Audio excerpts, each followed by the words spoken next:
요즘은 이 온라인이 발달해서 오프라인 시장들이 많이 힘들어하죠. 저도 옛날에는 서점을 자주 갔었는데 요즘은 좀 서점 주인들에게 미안하지만 서점에 잘 못 갑니다. 왜냐하면 웬만한 것들은 다 온라인 주문을 하기 때문에 그렇습니다. 서점에 가서 가끔 이렇게 둘러보면 이 성공에 관한 책들이 참 많습니다. 어떻게 하면 성공하는가, 인생을 성공하는 비결, 출세를 위한 처세 방법, 제가 또 한 번뿐인 인생 성공 바램 등등 성공할 수 있는 그런 책들이 참 많이 있어요. 모든 사람들이 다 성공하기를 원하죠. 다 잘 되기를 바라는 것이 사실입니다. 그러나 무엇을 가지고 성공을 할 것인가? 옛날에는 카네기의 처세술 이런 책들이 유행했잖아요. 그러면 처세를 잘하면 성공하는가? 공부를 많이 하면 성공하는가? 그럴 수도 있겠지만 잠언에서 말씀하고 있는 것은 지혜가 있어야 된다 하는 거죠. 공부를 많이 한 사람일지라도 지혜가 있어야 되고, 처세를 잘하는 사람도 지혜가 있어야지, 지혜가 없으면 자칫 잘못하면 아부하는 사람이 될 수도 있고, 또 다른 사람들에게 눈살 찌푸려낸 일을 할 수도 있죠. 자, 그러면 오늘 말씀 속에서 지혜로운 사람은 어떤 사람인가 5가지를 요절을 통해서 보려고 합니다. 첫 번째는 1절에 너는 내일 일을 자랑하지 말라. 하루 동안에 무슨 일이 일어날는지 내가 알 수 없음이니라. 지혜로운 사람은 내일 일을 자랑하지 않는다 하는 것입니다. 내일 일, 내일 무슨 일이 일어날는지를 알고 살면 좋을까요? 물론 대처할 수도 있겠지만 안다고 해도 어찌할 수 없는 일들이 참 많아요. 알아도 어쩔 수 없어요. 몰라도 할 수 없지만 오는 죽음이나 오는 재난의 문제들을 피할 방법이 없습니다. 미국 속담에는 그런 말이 있습니다. 알이 부화한 후에 병아리를 세워보아라. 미리 예측하지 말라, 그런 뜻이죠.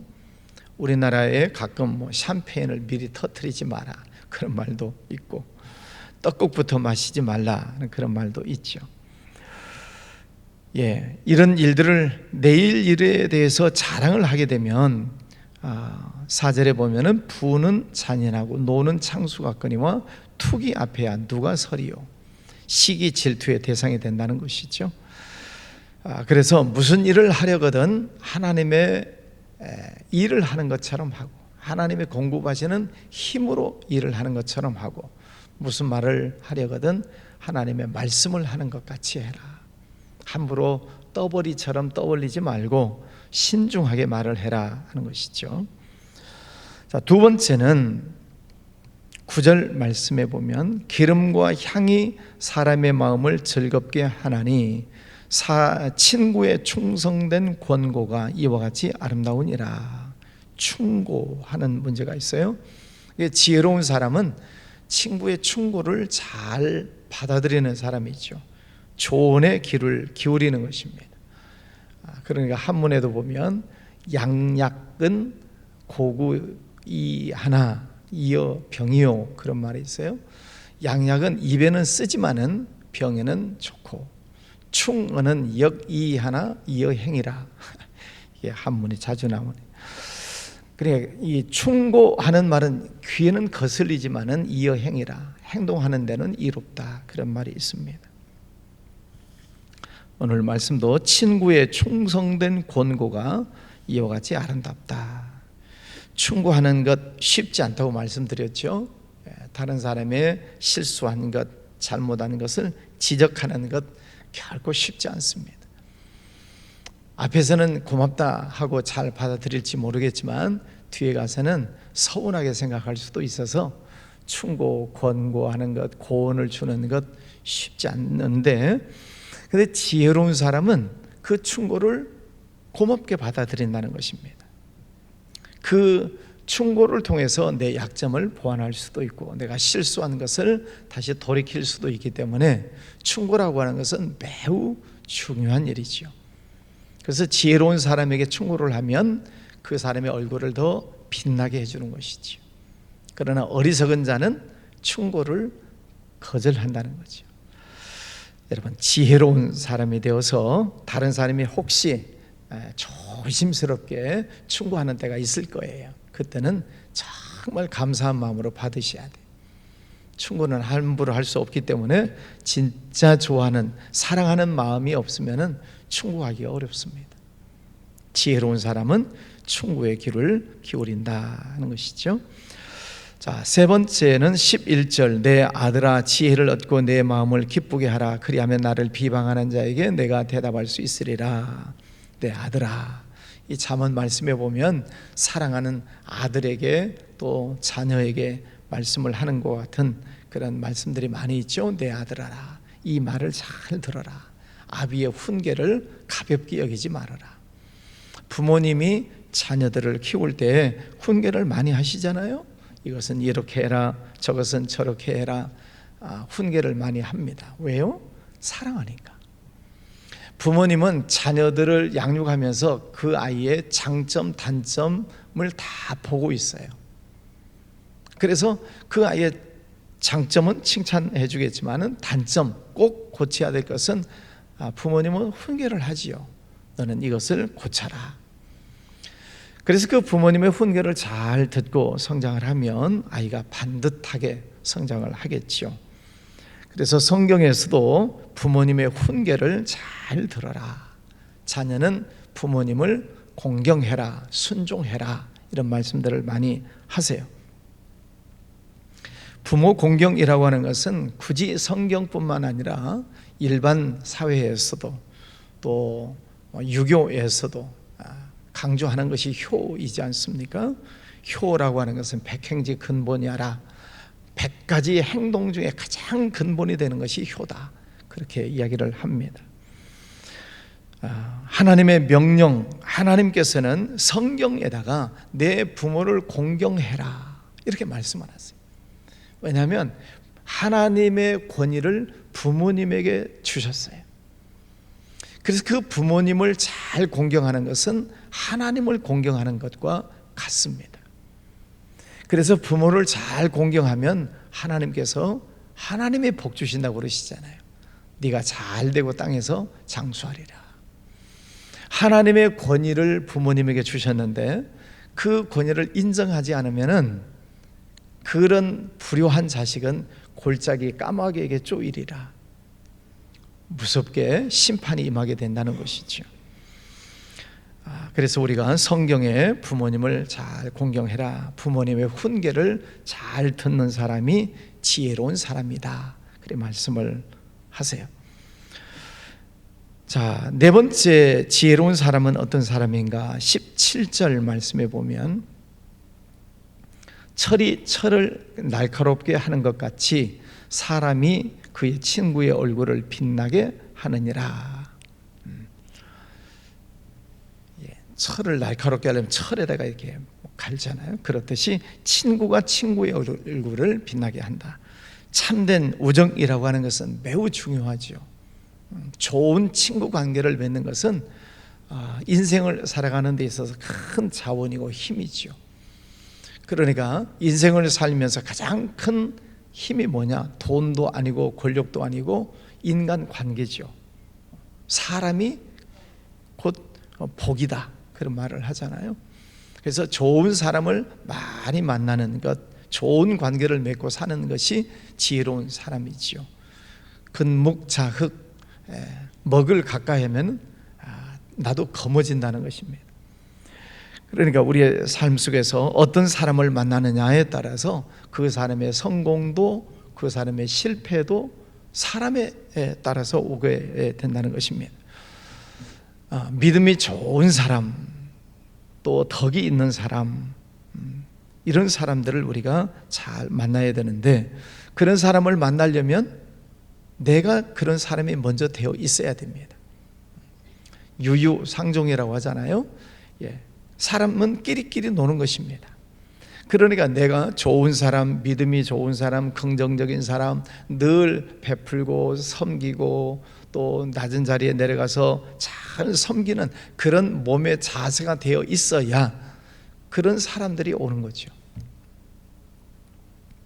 반대로 말하면 잠언에서 계속 말씀하고 있는 것은 교만한 사람, 어리석은 사람, 이런 사람들을 계속 지적하고 있잖아요. 교만한 사람이들, 자기 잘났다고 하는 사람이죠. 사람들도 보면 자기 잘난 척 많이 하는 사람들은 싫어해요.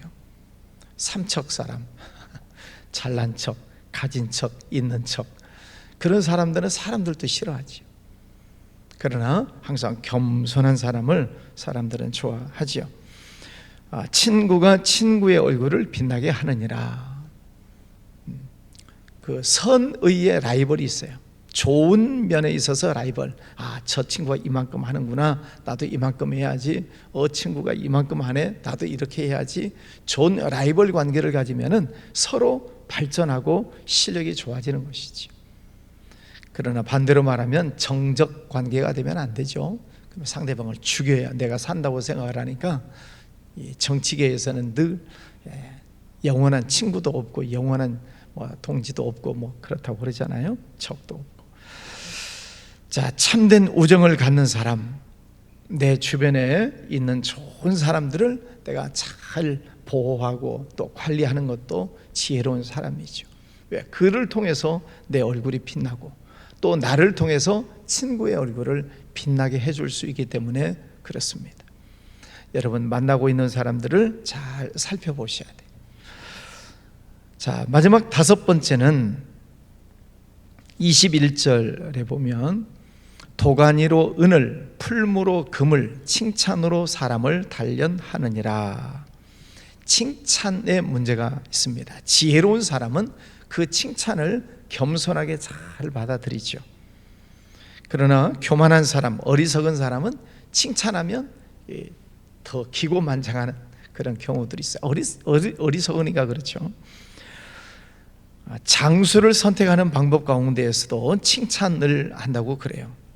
장수를 선택할 때 칭찬을 많이 했을 때 그 사람이 겸손한가, 묵묵히 고개를 숙일 줄 아는 사람인가. 그렇지 않고 칭찬을 했을 때 오히려 더 기고만장하고 요즘 말로 말하면 갑질을 하는 그런 모습으로 나타나는가를 통해서 장수감이 되느냐 못 되느냐 하는 거죠. 성경에도 보면 하만이라고 하는 사람이 그렇잖아요. 하만이라고 하는 자가 나타나서 사람들을, 유대인들을 잡아 죽이려고 하고 또 기고만장한 그런 모습을 보게 되죠. 그러다가 장대에 달려서 자기가 죽지 않습니까? 칭찬이라고 하는 것이 사람을 단련하는데, 사람을 칭찬할 때 겸손하게 잘 받아들이는 사람이 지혜로운 사람이다. 더 겸손하게, 더 낮아진 모습으로 자기 자신을 돌보게 되는 것이죠. 겸손해야 산다라고 하는 것입니다. 오늘 이 지혜로운 사람에 관한 5가지 요절들을 말씀을 드렸는데, 마지막 23절부터 쭉 보면은 양의 문제가 나와요. 양과 목자의 관계입니다. 그러면 지혜로운 사람은 결론적으로 뭐냐? 양떼의 형편을 부지런히 살피며 소떼의 마음을 두는 사람이다. 양떼, 소떼, 직장이라고 볼 수도 있고 사업장이라고 볼 수도 있고 여러분 가정이라고 할 수도 있고 또 교회라고 볼 수도 있고 사람들이 모여 있는 곳. 지혜로운 사람은 부지런히 살핀다. 또 언제나 거기에 마음을 둔다. 사람들이 있는 곳, 여러분의 가정이라고 놓고 보면 여러분의 가족들이 다 양떼지요. 그러면 선한 목자가 어떻게 그 양떼를 이끌고 가느냐에 따라서 양떼들이 살찌울 수도 있고 아니면 메마를 수도 있고, 그건 목자하기 나름이죠. 양들은 근시안이어서 멀리를 보지 못합니다. 그래서 목자가 미리 푸른 초장 시냇가를 잘 봐두고 그곳으로 양떼들을 잘 이끌고 가면 그 양들은 번성하게 되는 것이죠. 그러나 목자가 늘 게으른 모습을 보이고 전혀 미래에 대한 예측을 못하게 되면 양들은 다 굶어 죽는 것입니다. 부모님의 모습이죠. 또 교회로 본다고 하면 목사의 모습이겠고, 또 직장이나 사업장으로 보면 CEO의 모습이고, 어떤 직장의 직책을 가지고 있는 사람들의 모습이겠죠. 양떼의 형편을 부지런히 잘 살펴라. 그래야만 그 양떼를 통해서 재물이 생기게 되는 것이고, 또 풀을 벤 후에는 새로 움이 돋고 산에서 꼴을 얻게 되고, 그러니까 이 목자들은 양떼를 이번에는 이곳으로 몰고 가고 다음에는 이곳으로 몰고 가고 풀이 자라날 수 있는 기회를 주는 것이죠. 그게 지혜로운 목자의 모습이죠. 어린 양의 털은 내 옷이 되며 염소는 밭을 사는 값이 되며, 사람 관계, 자녀들, 부모님 입장에서 보면 부모님의 목자라고 한다면은 그 양들을 잘 양육했을 때 그 자녀들을 통해서 부모님들이 기쁨이 돌아오고 감사가 돌아오고 자녀들이 잘 되는 것이 부모님에게 축복이잖아요. 염소의 젖은 넉넉하여 너와 내 집에 음식이 되며 내 여중에 먹을 것이 되느니라. 지혜로운 목자는 양들을 잘 살피기 때문에 모든 삶이 넉넉하다, 먹고 살기에 충분하게 되는 그런 축복이 임하게 된다는 것이죠. 이게 지혜로운 사람에게 주시는 하나님의 축복이죠. 지금 계속 드리는 말씀은 지혜는 하나님에게서 온다. 그러면 어떻게 지혜를 얻는가? 하나님을 가까이 해라. 하나님을 가까이 하는 방법은 말씀을 가까이 해라.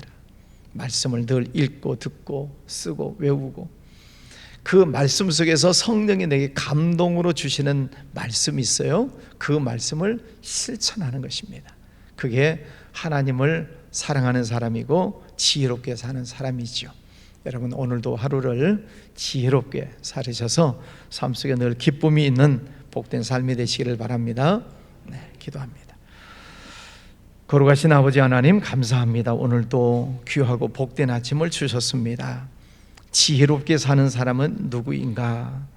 내일 일을 자랑하지 말고 또 조언에 귀를 기울이고 부모님의 훈계를 잘 듣고 참된 우정을 가지며 칭찬을 겸손하게 받는 사람이라고 하였습니다. 아버지 하나님, 우리의 삶 속에서 늘 지혜로운 사람이 되어서 하나님께 영광 올려드리고 또 우리의 삶 속에 하나님의 은혜가 풍성하게 임하는 복된 삶이 되게 하여 주시옵소서. 매일매일 주님 성전에 나와 하나님을 가까이 합니다. 하나님의 말씀을 늘 듣습니다. 성령 하나님, 우리에게 꼭 필요한 지혜를 주셔서 세상을 정복하고 다스리고 하나님께 영광 올려드리는 삶이 되게 하여 주시옵소서. 우리의 가족, 자녀들 축복해 주셔서 지혜롭게 삶을 살게 하여 주시고 우리 교회 모든 성도들 축복합니다. 지혜로운 하나님의 백성들 되게 하여 주옵소서. 직장에서 사업장에서 하는 모든 일들 하나님 기억하시고 은혜와 복을 더해 주시기를 원합니다.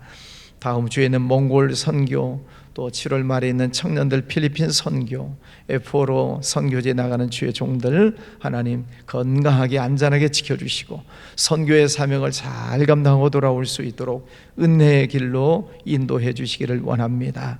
아버지 하나님, 또 몸이 연약한 이들 건강의 복을 도하여 주시옵시고 기도하는 모든 제목 하나하나 하나님께 올려드립니다. 하늘문을 여시고 응답해 주시기를 원합니다.